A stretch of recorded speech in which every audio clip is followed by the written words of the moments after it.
Hello दोस्तों, हम exercise 8.1 के क्वेश्चन नंबर 4 को लेकर आए हैं।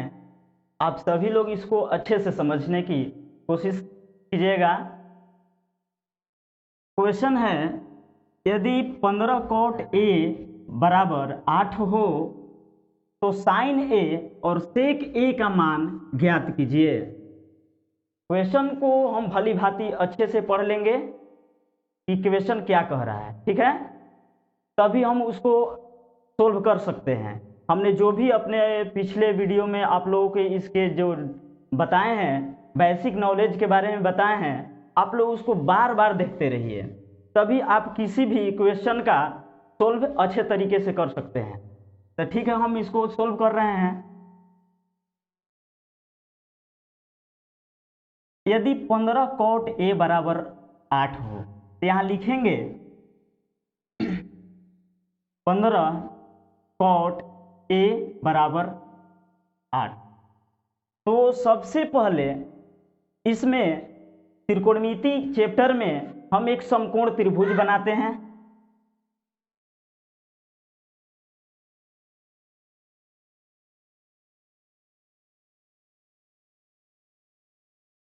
और यहाँ सबसे पहले ध्यान देंगे, जो ए है एंगल है, तो यदि P रहेगा तो हम PQR दर्शाएंगे, A रहेगा तो ABC दर्शाएंगे। तो हम यहाँ A लगा देते हैं, ABC।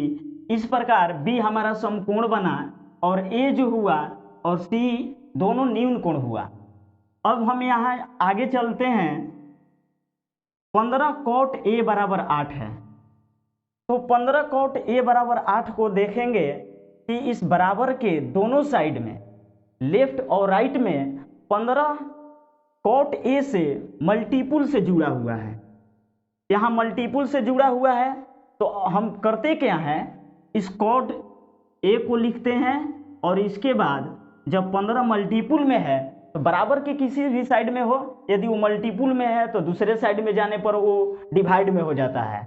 तो यहाँ 8 के टेबल बटे में हो जाएगा 15। अब इसके बाद cot A को हमने बता दिया है कि cot A बराबर क्या होता है। तो cot A बराबर होता है आधार बटे में लंब। तो 8 बटे में 15। यहाँ देखेंगे कि 8 के सामने, आधार के सामने 8 है, आधार के सामने 8 है और लंब के सामने 15 है। तो इसमें हम समझेंगे कि कौन लंब और कौन आधार है। यहाँ एंगल के अनुसार इसके जो लंब और आधार हैं बदल जाते हैं, त्रिभुज की भुजाएं बदल जाती है। जैसे ए है, यहाँ ए दे दिया है, तो इसमें ए के सामने की भुजा को देखेंगे तो ए के सामने की भुजा BC है, तो ए हमारा लंब कहलाएगा। ठीक है, आ रहा है समझ में? इसको हम इंग्लिश में परपेंडिकुलर कहते हैं, जिसे P से सूचित किया जाता है, आप लोगों को बताया गया है, और इसको B से सूचित किया जाता है। जो CBSE वाले स्टूडेंट्स होंगे वो अच्छे से इसको समझ जाएंगे कि बेस क्या होता है और परपेंडिकुलर क्या होता है। वो भी इसको हल करने के लिए इस तरीका से कर सकते हैं, कोई दिक्कत नहीं होगा। अपना कुछ लैंग्वेज केवल यूज करना है, ठीक है। तो यहाँ आधार हमारा 8 है। यदि कोण A कह दिया, यहाँ कोण A है, तो इसके सामने की भुजा BC लंब हुआ और आधार AB हो गया।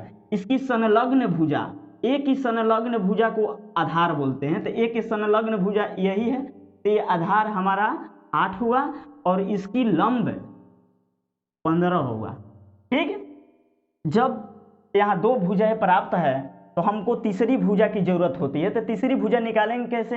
ये कर्ण है, हमको पाइथागोरस प्रमेय द्वारा प्राप्त है। पाइथागोरस प्रमेय से कैसे हल करते हैं, कर्ण बराबर क्या होता है जानेंगे। एक सूत्र होता है, चूंकि कर्ण बराबर होता है अंडर रूट लंब स्क्वायर प्लस आधार स्क्वायर। यहाँ लंब का वैल्यू दे दिया गया है 15 है लंब का वैल्यू, तो ये 15 का स्क्वायर और प्लस आधार 8 है तो 8 का स्क्वायर करेंगे। अब हमें जानना है इसका स्क्वायर क्या होता है, तो 15 का स्क्वायर हम करने के लिए बता दिए हैं। तो 15 का होता है 225 और 8 का 64 होता है। अब दोनों को आपस में ऐड करते हैं, उसके बाद हम इसका क्या निकालेंगे, वर्गमूल। 4 और 5 है 5 4 9 सॉरी 5 4 9 हुआ, 6 2 8 और 2 यानी कि 289। ये 289 हुआ, इसका हम वर्गमूल प्राप्त करेंगे। इसका वर्गमूल प्राप्त करने के लिए आप लोगों को लमसम में वर्ग और वर्गमूल 30 तक आप सब लोग याद कर लीजिएगा लिखकर। तो 289 का वर्गमूल होता है 17, ये 17 हो गया, 17 हुआ। अब इसके बाद हम वैल्यू ज्ञात करते हैं। कहा है साइन ए और सेक ए का मान ज्ञात कीजिए। तो साइन ए का मान ज्ञात करते हैं। साइन ए बराबर होता है लंब बटे में कर्ण होता है। तो लंब बटे में कर्ण हुआ, इसमें हम देखेंगे साइन ए कहा है, यदि ए के सामने यदि सी बोल दिया तो इसके अनुसार, इस कोण के अनुसार ये लंब हो जाता और ये आधार हो जाता, ठीक है। लेकिन कहा क्या है, ए बोला है, साइन ए कहा है, इसलिए इस एंगल के सामने की भुजा जो होगी वो लंब होगा। तो यहाँ 15 जो है हमारा लंब का मान होगा, तो यहाँ 15 लिखेंगे, और कर्ण जो है हमारा 17 है, तो यहाँ 17 लिख देंगे। यही साइन ए का वैल्यू हुआ, इसी को आंसर कहा गया, यही हमारा आंसर प्राप्त हुआ। ठीक इसी के जैसा फिर सेक ए है। सेक ए को देखेंगे, सेक ए बराबर हमारा होता है कर्ण बटे में आधार होता है। क्या होता है, आप लोग इसको कंठ से याद कीजिए, तभी जाकर आप सक्सेस हो पाइएगा। कर्ण बटे में आधार होता है। तो हमारा यहाँ कर्ण है, स्पष्ट दिखाई दे रहा है, 17 है, 70 रखेंगे, आधार जो है 8 है, 8 रखेंगे, आंसर हो गया। ठीक है, तो इस तरीका से हम तुरंत नेक्स्ट क्वेश्चन